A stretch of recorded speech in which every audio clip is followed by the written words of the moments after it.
Welcome back once again to your YouTube channel HW Mate. Now, this episode concentrates on the critical appreciation of the poem Sunrise on the Hills.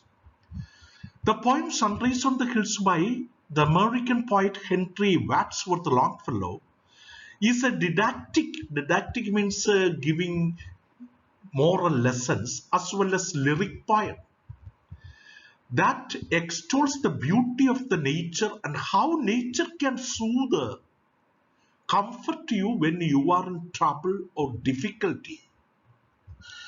The poet stands upon the hills when the sky is glorious with the rays of the rising sun. Very beautiful description of nature. The woods are brightened, gales are going to kiss the valleys, brightened by the rising sun's rays. The clouds are under him and they are bathed in light. As the mist is cleared away in the rising sun, many peaks with their sharp spear-like projections appear. Soon the poet will see the rich valley. The river is flowing. An excellent description of nature when the sun is going to rise. As the dawn breaks into morning, when the darkness is gone, when the sun's rays are going to fall into the earth, birds fly away chirping noisily.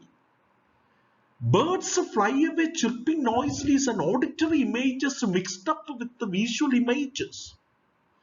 The distant water rush sound reverberates, echoes the surrounding. The poet sees the current world and shine in the light. The lake is blue with the beach of silver sand, and near it the thick forest is bending as if to reach and kiss the lake.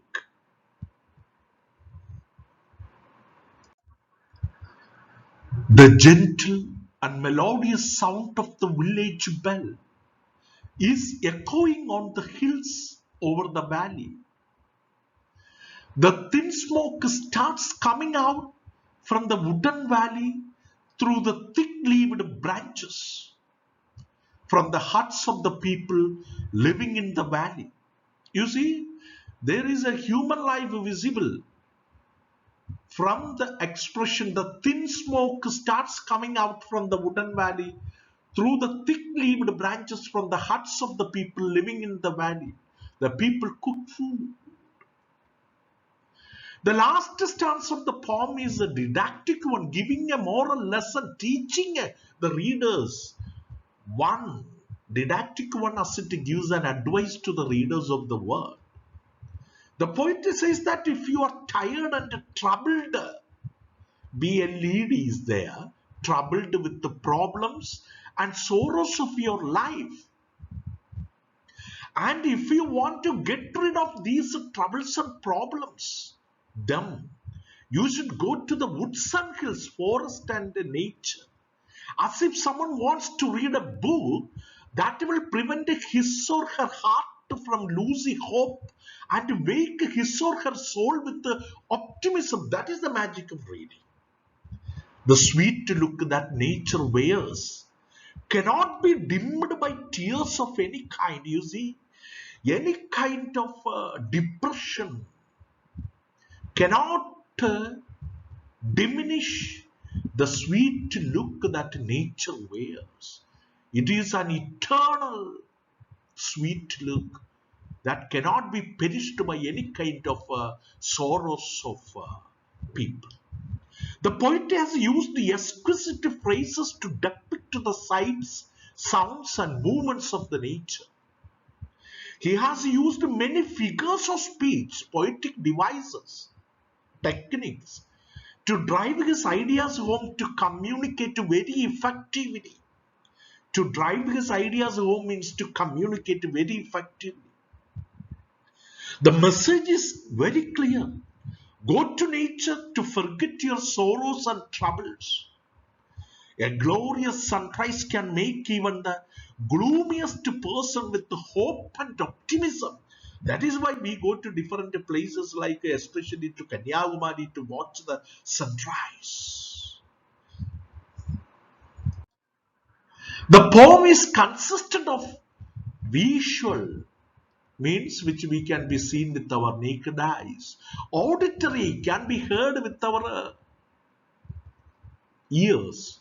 And kinesthetic is kinesthetic imagery is really about the movement. We can see the movement of the birds flying, and also movement of the gales or breeze, soft breeze going and echoing from the valleys. So in this poem, HW Longfellow stands compared to the greatest nature poet William Wordsworth, who is the high priest of nature.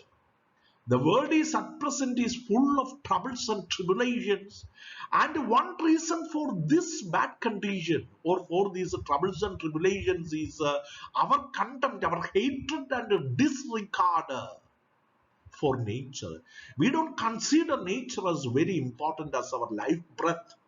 We destroyed the beauty of nature for what do we call it, as for modernization. Now we have concrete jungles instead of jungles full of trees, wild animals and birds. H.W. Longfellow wants us to return to nature and enjoy its pristine sights, melodious sounds and exquisite movement. So next we will come out with the story, The Trip of Leola, by the French short story writer Guy de Maupassant. Try to share the channel and like the channel and be in touch with.